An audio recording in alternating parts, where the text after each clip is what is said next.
Right now మనతో Kurnool branch manager కురువా Maddireddy గారు ఉన్నారు. ఆయనతో మాట్లాడదాం. నమస్కారం సార్. నమస్తే మేడం. నమస్తే. ఎలా ఉన్నారు సార్? చాలా బాగున్నాను. మీరు ఎట్లా ఉన్నారు మేడం? నేను చాలా బాగున్నాను sir. Thank you so much sir. మేము విన్నాము కర్నూలు బ్రాంచ్లో ఎక్కువ అడ్మిషన్స్ జరిగాయి, 300+ అడ్మిషన్స్ జరిగాయని విన్నాము. ఎగ్జాక్ట్గా ఎంతమంది స్టూడెంట్స్ జాయిన్ అయ్యారు? అండ్ అలాగే వాళ్ళకి బాగా ఆ మార్వాడి యూనివర్సిటీలో ఏం నచ్చుతుంది, అంటే జాయిన్ అవ్వడానికి ఎందుకు అంత ఇంట్రెస్ట్ చూపిస్తున్నారు?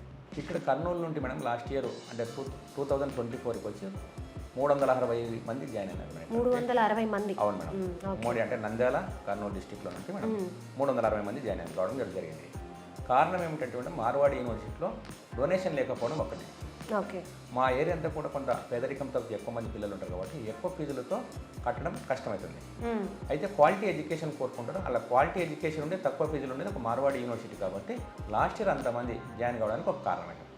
సార్ ఆల్రెడీ ఇప్పుడు ఇంటర్ స్టూడెంట్స్కి ఎగ్జామ్స్ కూడా అయిపోయాయి.